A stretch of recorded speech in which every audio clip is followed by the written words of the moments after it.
Hello, this is Eileen, the environmental educator, and in this video, we're going to talk about something that made headlines today.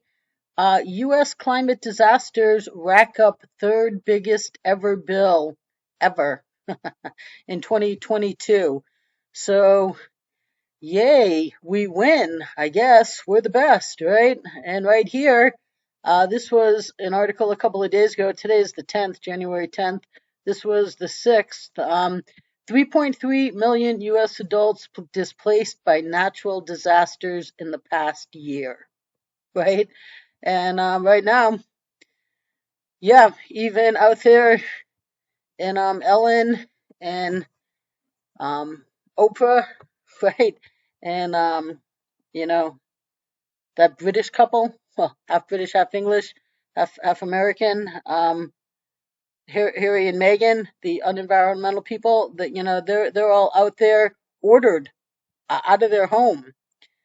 So things are getting crazy out there now. Of course, let's not forget our friend over here at Geoengineering Watch, Dane Wigington, who will tell you um, how all of this wacky weather is happening. Right now, I talked to somebody in California today in the San Fran area, and they had a tornado watch in the middle of the night, like alerts on their phone telling them to take cover for a tornado in San Francisco. Okay, so yeah, Dane Wigington will Dane Wigington, Dane Wigington. He will explain a lot of this to you. Listen to this guy. It's, oh my God, I've said it before. He does not mince words. Every single word he uses is strategic and big, and he will send you to the dictionary. And he talks at a rate that is, it just doesn't stop. It just keeps coming at you and at you and at you, and it's scary. It can be very, very scary, but it's also very true. So, Dane has some things to say about all of this wacky weather. But right here, let's take a look. Now, right here, this is a picture of a destroyed road between Matlacha and Pine Island after Hurricane Ian caused widespread destruction. So, yeah, that doesn't look very good. Um, so there were 18 separate weather and climate disaster events in the United States last year, each exceeding $1 billion in losses, making 2020 the third costliest year on record, spanning more than 4 decades, according to a federal report. And, who knows what they did with the figures, but I think we can all agree it was not pretty, and there was a lot of, you know, death and destruction and disasters, and people being put out of their homes. Even right now, today in California, people are being put out of their homes, and not just in celebrity places. Okay, so let me see here. So it says here the centers, being the National Centers for Environmental Information, okay, it counted 6 severe storms, 3 tropical cyclones, 3 hail events, 2 tornadoes, one each for drought, flood, winter storm, and wildfire events in 2022, resulting in the death of 474 people. So yeah, that's a lot. That's a lot of people. Um, Hurricane Ian, which devastated parts of Florida in September, was billed as the third costliest U.S. hurricane on the 43-year record, costing $112.9 billion. While the Western Central drought and heat wave was also one of the more costly droughts on record, tallying $22.2 billion. And who's paying for this? Oh, insurance. Oh, so you know who that means? It means your premiums. I've said it for a long time that insurance premiums, insurance companies pay the price of allegedly our abuses, according to the experts. And guess what? Insurance companies, where do they get the money to pay out? From you, from premiums. This is why premiums are going up for everything. well, and inflation. Okay, but a lot of this has to do with disasters and how much things cost, and then hey, the next disaster comes through your area, and and it's going to be your house. We got to charge you. It insurance is a pool, so if you have insurance, you're in the pool, and but right here, now this is interesting because Andrew Siffert, Siffert, Senior Vice President of Catastrophic Analytics at Reinsurance Brokerage BMS Group, said there are lots of success stories in 2022 that should be highlighted. Even with Ian, we saw building codes work in some of the hardest hit areas, but damage from water is still a pain point. So building codes that they put in saved a lot more damage, I guess. Okay. They said another area of positive news was the California wildfire season saw minimal loss and relatively few large fires causing insured loss. The current rain is short-term good news, but will no doubt raise the future wildfire risk with fine fuel growth once the rain stops. So, good news and bad news, like everything. I don't know if there's anything that isn't a double-edged sword. But yeah, what is the UN doing? Oh, that's right. Yeah, they're trying to reach a landmark agreement on a loss damage fund to help poorer countries cope with climate disasters, but there's no details on the size of the fund. And why is the UN, who has been refusing the solutions the world needs since the 90s, having anything to do with the environment, right? Except, why are they even pretending they care? And why does anyone how much money do rich countries give poor countries? Okay, guess what, rich countries are tapped out in case the UN hasn't gotten the notice, but they have.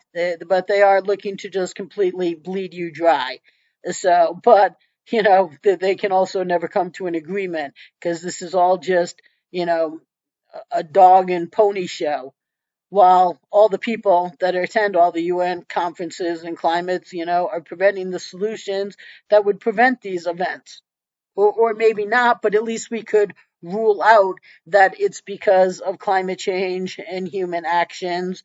If we just started living responsibly, and there's a gazillion other benefits to living responsibly, like you wouldn't have to buy detox ingredients when you stop getting toxins put into your body. Okay, sorry, independent news, you won't have a revenue source of selling detox products, but yay, because we'd finally actually have a win. So right here it says that hurricanes are responsible for more than half of the forced relocations, according to the U.S. Census Bureau. So this right here is a picture of Fort Myers in Florida. They really got hit like crazy, and it says right here, this is the Guardian, the Associated Press. More than a third of adult population in the U.S. was displaced by natural disasters in the past year, with hurricanes responsible for more than half of the forced relocations, according to the first of its kind survey results from the Census Bureau. Oh, that's interesting. Okay, well, at least government's doing something.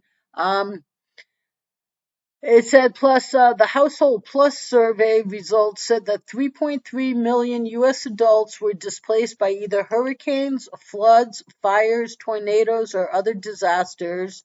The 2-year-old online survey asked for the first time about displacement from natural disasters in results released Thursday. Some states were affected more than others. Listen to this. In Florida, nearly 1 million people, or about 1 in 17 adult residents, were displaced in a state that was ravaged by Hurricane Ian and Nicole in the fall. More than 409,000 people, almost 1 in 8 residents, were displaced in Louisiana. So that's a lot of people that are displaced. Now they break it down a little bit further, but It says of the 3.3 million displaced adults, more than a third were out of their homes for less than a week. So kind of while the storm went through, and then they got back to their home. Doesn't mean they didn't have some cleanup, but so 1.1 million were back in their homes in a week. About 1 in 6 residents never returned to their homes. That's a lot. 1 in 6, because there wasn't a home for them to return to, or it was, it had been buried in water, and now it's mold all over, for any one of a number of reasons. But right here, now the Cory Booker types, the demographic makeup, they're not going to like this. The demographic makeup of the displaced did not deviate much from overall race and ethnic background, but they tended to be poorer. So I don't know. I know right now, right here, this isn't a poor neighborhood out here in Montecito in Santa Barbara, and they're displaced. So there's a lot of that justice, environmental justice. They got to throw stuff like that in there for justice. But I don't play those games. Everybody's affected. Okay, everybody's affected. So um, that's a lot of damage from storms. So it's not just monetary. It's not just that it's costing the biggest bills ever. But I mean, these are real lives. 1 in 6 adults don't have a home to go to. Just imagine that's you. You get the evacuation notice, you leave, and then what do I do now? And we don't even have anything anymore. Everything we have is gone. So this is sad stuff. And right here, it's playing out here. Nobody's really going to have a big violin for the people out here in Montecito, in Ellen's neighborhood, and Oprah. Oprah can just go to any one of her other homes. But here's the flooding behind Ellen's home in a creek that she says they never really have flooding, or maybe there's never even really water going through it. You can play this video. Maybe you've seen it. I'm sure it's around a lot of places here. But down here, the Montecito, they sent out a message: shelter in place, flooding, Santa Barbara County, impact areas. Go to innermost room or high ground. So in other words, if they the boulders and the mud and the rain, it comes down and starts knocking in the outer walls, you'll be safer in the innermost room or high ground. Do not, capital letters, attempt to leave. If already evacuated, remain out of the area. And here's some more pictures of what's going on out there in California. They're just kind of in the middle of this. They definitely have a lot more headed to them. But right here's the Montecito fire. Immediate evacuation order for all of Montecito, parts of Carpinteria, Summerlin, and city of Santa Barbara. Leave now! Exclamation point. Evacuation order. Leave immediately. All caps in red. It says, yeah, the entire community of Montecito, all residents of Toro Canyon, Padero Lane, and all residents of Sycamore Canyon, in the city of Santa Barbara, and the community of Montecito. Leave now! Capital exclamation in red. So, storms have always happened. People have always been impacted. But right here, this is all happening on the exact same day as the deadly Montecito mudslide 5 years ago, where 23 people were killed, according to Lindsay Zucchelli. So yeah, look at that. That's interesting. So this happens, and people, nobody's going to care, because this lady can be displaced. She can, you know, just go. But there's other people in Montecito. One of these videos I saw had the manager or the owner of a trailer park saying, we did everything we could. We tried. We tried to like get ready last week. We worked really hard. And it seems like they are definitely impacted. So we're wreaking havoc out there. We definitely just, need to live responsibly. And if we just got real solutions implemented, we could at least rule out that humans are doing this, even if maybe we're doing this by nefarious means, according to Dane Wigington. And I don't doubt Dane. You listen to his stuff. So, but this right here is just headlines, and you pay for this. Okay, this is your insurance premiums. You pay for this, and people pay for this when they have homes that they can't go back to. So stay tuned, people.